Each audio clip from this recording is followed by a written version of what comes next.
All of my dear student in Sri Digambar Institute of Technology, Dosa. Dear students, it is our 16th video lecture on harmony in the society. Harmony in the society. We will know about the harmony in the society. How can we build up the harmony? It means pleasureness, it means happiness in the society. Okay. सबसे पहले हमें क्या करना होगा? Family to society. हमें अपने relationship परिवार के अंदर जो बिल्डअप किए हैं उनके बारे में जांचना होगा, परखना होगा कि हमारे रिलेशन फैमिली के अंदर किस तरह के हैं, सही हैं या फिर उनमें कोई कमी तो नहीं है. तभी जा कर के हमारा जो महत्व है या हमारा जो लिंक सोसाइटी से, समाज से बनेगा, वो परिवार के बिहेव के आधार पर, हमारे फैमिली के जो रिलेशनशिप है उसी के आधार पर सोसाइटी के अंदर भी हमारा महत्व कायम होता है. Understanding that relationship which exists between self and the other self. पहले हमने अपने खुद के बारे में और दूसरे के बारे में संबंधों को जांचा कि हम दोनों के बीच में किस प्रकार के संबंध स्थापित हैं. People know that the relationship are not limited in the family. हम सब ये जानते हैं अच्छी तरह से कि किसी भी व्यक्ति का परिवार के अंदर जो संबंध है वो सीमित मात्रा में नहीं होता है. वो अपने स्तर से उन संबंधों के अंदर मिठास, कड़वाहट आती रहती है. But extended to include all human beings. लेकिन हमें यही संबंध सभी परिवार या सभी मानव प्राणियों के अंदर स्थापित करने होने चाहिए और बढ़ाने चाहिए. Natural acceptance is not feel related to everyone. Natural acceptance is to feel related to everyone. अब हम जानते हैं कि प्राकृतिक स्वीकार्यता जो है वो हम सब लोगों को महसूस करना चाहिए कि हम प्रकृति से जुड़े हुए हैं और कुछ ऐसी बातें होती हैं जिनके ऊपर हमारा नियंत्रण नहीं होता, वह स्वतः ही हमारे अंदर एब्जॉर्ब हो जाती है हमें, या फिर हम उसके अधीन या उसको एब्जॉर्ब कर लेते हैं. People want to be happy. लोग, हम ये भी जानते हैं कि लोग कैसा रहना चाहते हैं? खुश रहना चाहते हैं. And also want to make others happy. और उसके अभिलाषा ये भी है कि मैं जिस तरह से खुश हूँ वैसे दूसरा व्यक्ति भी खुश रहे. इवन आउटसाइड फैमिली, यहाँ तक परिवार के सदस्य ही नहीं बल्कि परिवार के अलावा भी जो दूसरे पड़ोसी हैं या और लोग हैं समाज में, वे सब मेरी तरह खुश रहें. This is true with friends, family, colleagues. और ये बात सही है कि हमारे परिवार में परिवार के लोग हैं, साथी लोग हैं, मित्र लोग हैं, साथ में काम करने वाले लोग हैं, शिक्षक गण इत्यादि, वे सब लोग, हम सब खुश रहना चाहते हैं और दूसरों को भी खुश रखना चाहते हैं. The natural acceptance is to be in harmony to coexist with everyone. तथा स्वाभाविक स्वीकार्यता का जो गुण है वो सभी को खुश रखने का है तथा को एग्जिस्ट विथ एवरीवन. ये समझ भी हमारे अंदर होनी चाहिए कि हम किसी न किसी रूप में, किसी न किसी व्यक्ति से, किसी न किसी रूप में, किसी न किसी व्यक्ति से जुड़े हुए हैं. ये हम सब लोगों को स्वीकार करना चाहिए. People enjoy a feeling of assurance. जब उनको एहसास हो जाता है कि हाँ, कि हम प्राकृतिक प्राणी और इस शक्ति से या किसी रहस्यमय चीज़ से हम जुड़े हुए हैं, तो सब लोगों को इस एहसास का भाव महसूस होता है और वे खुशी महसूस करते हैं. एंड ट्रस्ट, तथा एक दूसरे पर विश्वास करते हैं. When they live in the social circle. कब? क्योंकि मनुष्य कहाँ रहता है? अपने सामाजिक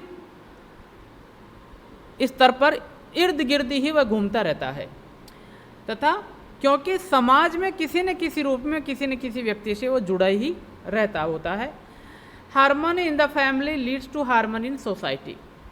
और ख़ास बात यह है कि जिस व्यक्ति के परिवार के अंदर खुशियां हैं तो वो खुशियाँ अपने परिवार तक सीमित नहीं रखता, वह समाज तक भी उसको बढ़ाता है। तो समझने वाली ये बात है कि हम सब लोगों को अपने अपने रिलेशंस को ठीक प्रकार से जांच लें, परखें तथा उसके ऊपर हमें काम करना चाहिए। नेक्स्ट है आइडियल ह्यूमन गोल। तथा हम लोगों के वास्तविक आदर्शवाद ऐसे कौन से लक्ष्य हैं जिसके ऊपर हमें काम करना चाहिए। Human goal is right understanding in every individuals. ये हमारे लक्ष्य होने चाहिए कि हर एक व्यक्ति के अंदर अच्छी सोच का विकास होना चाहिए। प्रॉस्पेरिटी इन एवरी फैमिली, हर परिवार के अंदर एक खुशहाल वातावरण होना चाहिए। फियरलेसनेस और trust in every society and coexist in nature, तथा हमें किसी दोष या गलती से नहीं डरना चाहिए, उसको स्वीकार्य नेचुरल एक्सेप्टेंस के हिसाब से हमें स्वीकार करना चाहिए तथा लोगों में फिर हमारे प्रति एक विश्वास कायम भी होता है। Right understanding is necessary for the human being और else one remains disturbed and creates disharmony. ये जो अच्छी सोच होती है वो हर एक व्यक्ति के लिए आवश्यक है, क्योंकि इसी से हम एक दूसरे के अंदर विश्वास कायम करते हैं। अगर इसकी कमी होती है तो हम सब लोग एक दूसरे से एक भ्रम के अंदर व्यवहार करते हैं और हम सब लोग किसके शिकार हो जाते हैं, डिस्टर्बड हो जाते हैं तथा एक दूसरे के अंदर अविश्वास की स्थिति बना लेते हैं और जो खुशहाल ज़िंदगी होती है वो खुशहाल नहीं होती, वो दुखदाई बन जाती है। Prosperity is the need of every family. ये भी हम सब जानते हैं कि समृद्धशीलता हर कोई व्यक्ति या हर परिवार चाहता है, which is basically to be able to identify the needs. लेकिन ये किसके ऊपर टिकी है? ये उस चीज़ पर टिकी है कि हमें सर्वप्रथम हमारी आवश्यकताओं की पहचान करनी चाहिए and produce more than required, तथा हमें मोर देन रिक्वायर्ड आवश्यकता से कहीं ज़्यादा उसका उत्पादन भी करना चाहिए ताकि सभी की प्रॉपर मात्रा में आवश्यकता की पूर्ति होती जाए। It there is trust in the society. अगर हमारा समाज के अंदर विश्वास है, ठीक है, then every member feels related to everyone. तो हर एक व्यक्ति अपने आप को अलग नहीं समझेगा, वो अपने आप को समाज का एक भाग मानेगा, क्योंकि वो हर एक से जुड़ा हुआ महसूस करेगा। देयर इज फियरलेसनेस, और यही स्थिति हमारी एक निडरता की स्थिति बनती है। Right understanding is necessary for everybody और one remains disturbed and creates disharmony. इसकी कमी से हम एक संदेह की स्थिति पैदा कर लेते हैं तथा अपने जीवन में एक जो हार्मनी होती है वो डिसहार्मनी में तब्दील कर लेते हैं। लेकिन prosperity is need of every family, so one should identify the needs and produce more than required. हम सबको क्या करना चाहिए? अपनी अपनी आवश्यकताओं की ढंग से पहचान होनी चाहिए, तभी जाकर के हमारे अंदर समृद्धशीलता बसती है। अगर हमें ठीक तरह से अपनी आवश्यकता की पता ही नहीं है कि मेरी आवश्यकता किस चीज़ में है, तो मैं कितना भी कुछ करूं, मैं हमेशा प्लीजेंट महसूस करूंगा ही नहीं। If there is trust in society then every member feels related to everyone and so there is fearless. ये पिछले अध्याय में हमने देखा, अगर हम समाज के अंदर एक दूसरे के व्यक्ति के प्रति विश्वास रखते हैं या विश्वास की भावना हमारे अंदर है, तो हम समाज के हर एक व्यक्ति से खुश रहते हैं तथा यही स्थिति हमारी एक निडरता की होती है। There is relationship among all the entities. ये नेचुरल एक्सेप्टेंस का एक गुण है कि किसी न किसी रूप से हर एक व्यक्ति किसी न किसी प्रकार की कोई भी किसी भी प्रकार की स्थिति क्यों न हो, वो हर एक प्रकार की संधि से जुड़ा हुआ है, चाहे कुछ भी हो, लेकिन कहीं न कहीं वो समाज के हर एक व्यक्ति से नाता तो रखता ही है। इसको हम एंटाइटीज का नाम देते हैं। Nature including human and this is को एक्सिस्टेंट इन नेचर। तथा व्यक्ति से ही जुड़ा हुआ नहीं है, बल्कि व्यक्ति भी प्रकृति से कहीं न कहीं किसी न किसी रूप में जुड़ा हुआ है। तो ये चीज़ें हमें आनी चाहिए, ये पहचान करना हम लोगों को आना चाहिए, तभी जा कर के हम रिलेशनशिप बिल्डअप कर पाते हैं। Understanding the harmony in the society, society being an extension of family.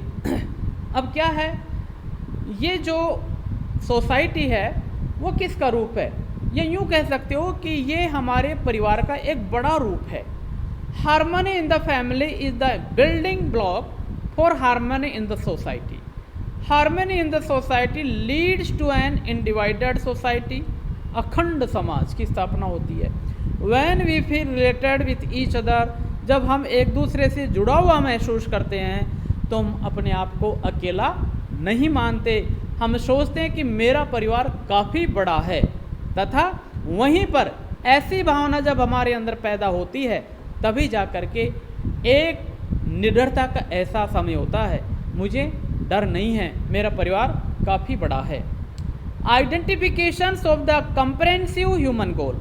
लेकिन सबसे पहले ये तय करना होता है कि हम मानव लोगों की जो लक्ष्य है, जो गोल है, उसकी ढंग से हमें पहचान होनी चाहिए, आवश्यकताओं की पहचान होनी चाहिए, और तब जा कर के उस दिशा के अंदर हमें काम करें तो निश्चित तौर से हमें समृद्धशीलता की अनिवार्यता की महसूस होती है। तो ये हमें 2-3 चीज़ों के ऊपर काम करना चाहिए। कौन कौन सा? Right understanding, prosperity, fearlessness and coexistence. तो राइट अंडरस्टैंडिंग हमारे अंदर आ जाएगी तो समाधान सह अस्तित्व की स्थिति पैदा होती है इन एवरी इंडिविजुअल्स। हर एक व्यक्ति में जब अच्छी सोच, अच्छे विचार कायम होते हैं तो वह डेफिनेटली अपनी आवश्यकताओं को ढंग से पहचानता है, अपनी जिम्मेदारियों को पहचानता है और उसके अनुरूप कर्म करता है। तब जा कर के उसको प्रॉस्पेरिटी होती है, और वो प्रॉस्पेरिटी किसी एक में नहीं, सभी परिवार के लोगों में निहित होती है। फियरलेसनेस ये तब होगा जब हम सब अपने आप को समाज के हर एक व्यक्ति, प्रकृति से, पशु से जुड़ा हुआ या रिलेशनशिप बिल्डअप करेंगे, तब जा कर के हमें निडरता की स्थिति पैदा होती है। कोएक्सिस्टेंस ये एक गुण है, क्योंकि हम प्रकृति से अलग नहीं हैं और न प्रकृति हमसे अलग है। इस प्रकार से अस्तित्व में अस्तित्व की भावना भी हमें समझनी चाहिए। Present status of human goals. अब वर्तमान समय में व्यक्ति का जो लक्ष्य वो किस तरह का है, उसकी स्थिति क्या है? People lack right understanding, people want unlimited physical facilities. ये सबसे बड़ा अवगुण है, ये दोष है। आज लोगों के अंदर सही समझ की कमी है। आज व्यक्ति अपनी आवश्यकताओं की पहचानता नहीं, बल्कि उसकी जो चाहत होती है वो असीमित है। There is a race to generate more wealth, और ये पीढ़ियों दर ये ऐसी एक दौड़ चली आ रही है धन संपदा एकत्रित करने की।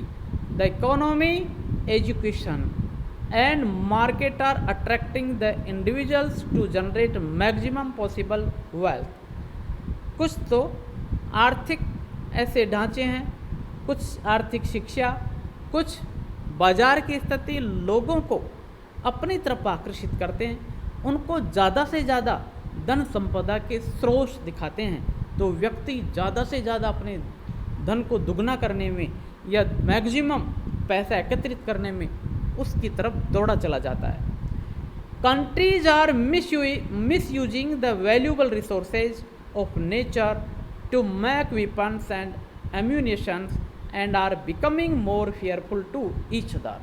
आज स्थिति यह है कि देशों के देश आज प्राकृतिक स्रोतों का मिसयूज कर रहे हैं, गलत उपयोग में, गलत कार्यों में उनका उपयोग करते हैं। वे जैविक हथियारों के निर्माण में लगे हुए हैं, आयुध कल कारखाने लगा रखे हैं, जहाँ पर प्राकृतिक सोर्सेज जो भी हैं उनका दोहन करके वो जैविक हथियारों की होड़ में हैं। Becoming more fearful to each other. और आज स्थिति यह हो गई कि पहले से कहीं ज़्यादा आज संसार के देशों में अशांति और डर की भावना व्याप्त हो गई। The goal of technological development is to set victory over nature. आज जो तकनीकी युग या तकनीकी विकास जो हुआ है उसका लक्ष्य यह है कि सेट विक्टरी ओवर नेचर, कि प्रकृति यह है तो हम प्रकृति के ऊपर विजय हासिल कैसे करें। ये सूर्य चमकता है तो इसका जैसा मैं सूर्य और बनाऊं, इसको चमकना मैं बंद कर दूं, ऐसी मेरे अंदर एक शक्ति होनी चाहिए। तो इस दिशा में वो तकनीकी काम करती है। तो people have forgotten of their right understanding. लोग अपनी उस सोच को भूल गए हैं।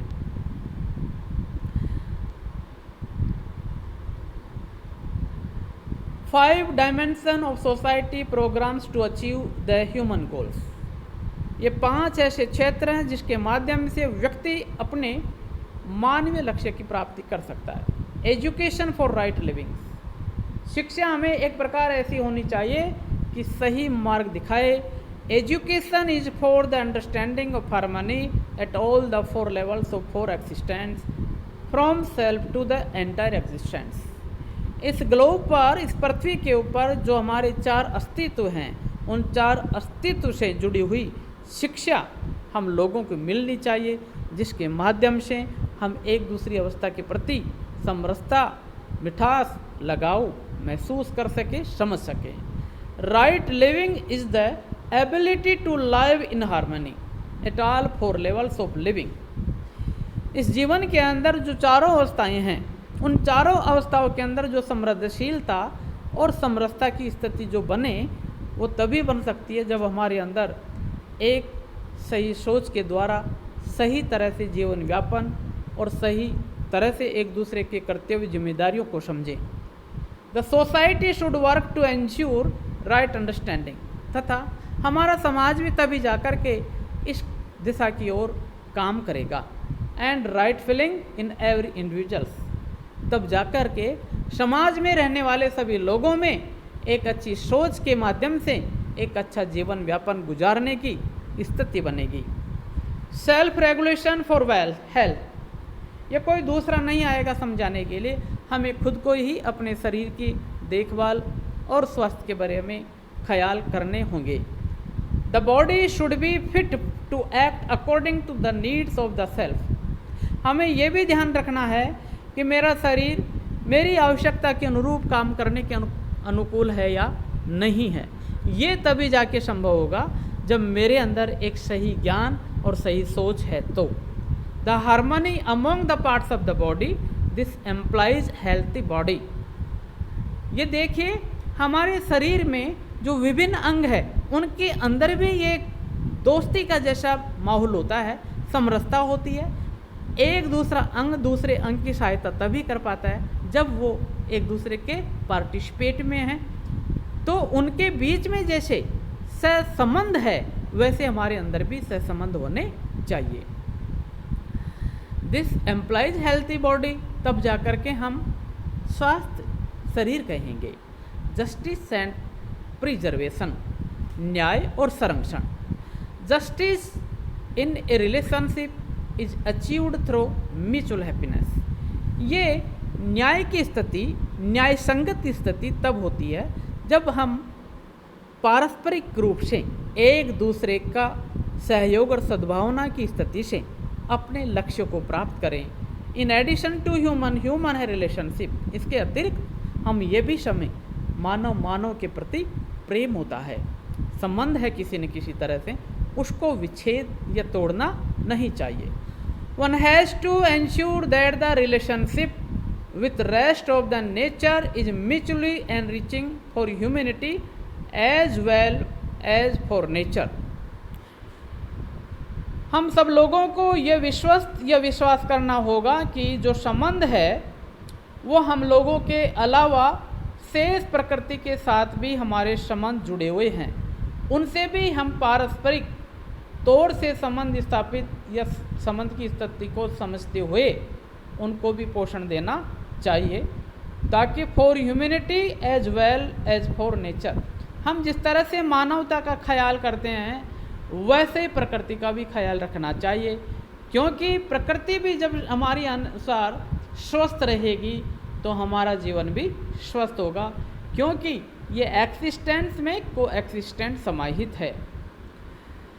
This dimension works to ensure enrichment, protection and right utilisation. और इस प्रकार से ये जो हमारा ध्यान आकर्षण है वो इसी दिशा में तभी काम करता है जब हम पारस्परिक सहयोग की भावना निहित रखेंगे।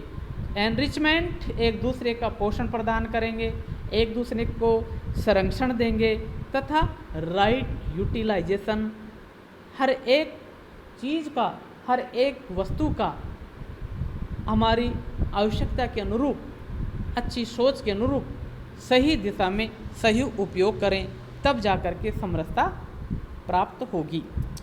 Work for production, products have to be identified on basis of the physical needs of the body for nourishment. अब उत्पादन या वस्तुओं के लिए कि आप जो काम करें वो इसी दिशा में तभी काम करना होना चाहिए जब हमें हमारी आवश्यकता के अनुरूप हमने ये पहचान लिया कि इन चीज़ों की आवश्यकता है, तो उन्हीं वस्तुओं की हमें आवश्यकता अनुरूप करनी चाहिए, आवश्यकता अनुरूप उत्पादन करना चाहिए।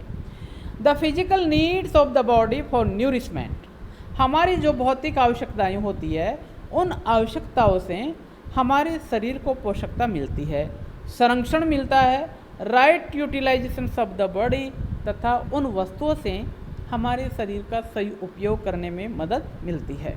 We need food, clothing, shelter and various kinds of instrument such as transport, communication etcetera for right utilisation of the body. हमें जो आवश्यक वस्तुएं हैं वैसे खासतौर से मूलभूत व्यक्ति की मूलभूत आवश्यकताएं हैं, रोटी, कपड़ा और मकान, लेकिन आज और भी तरह के कई संसाधन हैं जिनकी हमें ज़रूरत पड़ती है, जैसे आवागमन के साधन, वार्तालाप करने के लिए ऐसे टूल्स। इनका हमें अपने शरीर को सही व्यवस्था या शरीर को सही स्थिति देने के लिए सही उपयोग में, सही तरीके से इनका उपयोग करना चाहिए।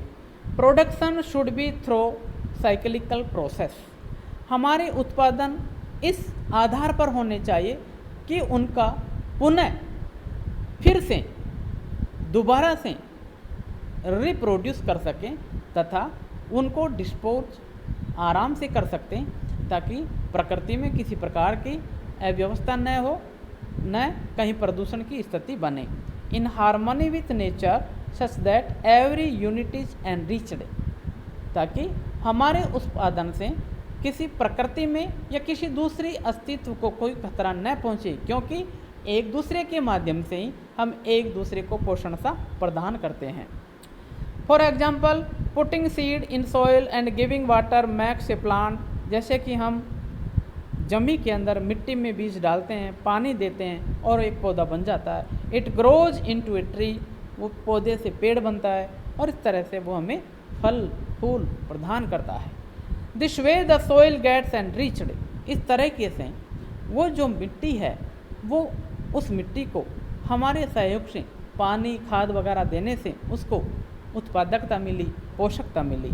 Seeds multiply and tree grows, बीज प्रतिपादित होता है, मतलब वो कई हिस्सों में बिखर करके एक पेड़ का निर्माण करता है। Exchange and storage, exchange of produce should be for mutual fulfilment, तथा एक विनियोग की भावना होनी चाहिए, आदान प्रदान करने की स्थिति होनी चाहिए, ऐसे उत्पादन करने चाहिए तथा वे एक वस्तु की जगह दूसरी वस्तु का हम उपयोग कर सकें। And not for unlimited profit, बल्कि ऐसे नहीं होने चाहिए कि मैं एक ही प्रकार की वस्तु का उत्पादन करता रहूं, बाजार में इसकी कमी हो जाएगी, लोग मेरे पास आएंगे, सबसे ज़्यादा धन संपदा मैं एकत्रित कर लूँगा, ये भावना अंदर नहीं होनी चाहिए। देयर इज स्टोरिंग और produce after fulfilment of needs, पहले से ही भंडारण करने की हमारी भावना नहीं होनी चाहिए। तभी वस्तुओं का भंडारण करें जब सब व्यक्तियों की आवश्यकताओं की पूर्ति उपयुक्त मात्रा में हो गई हो, तब जा कर के आप उसको संग्रह कर सकें with a view of right utilisation in future. लेकिन ये जब हमारे अंदर एक सही उपयोग की मात्रा में उपभोग करने की विचार होंगे तभी जा कर के हम इसका काम करें। But it shouldn't be hoardings, लेकिन हमारे मन में इस तरह के विचार और ख्याल नहीं होने चाहिए। Okay, thank you very much.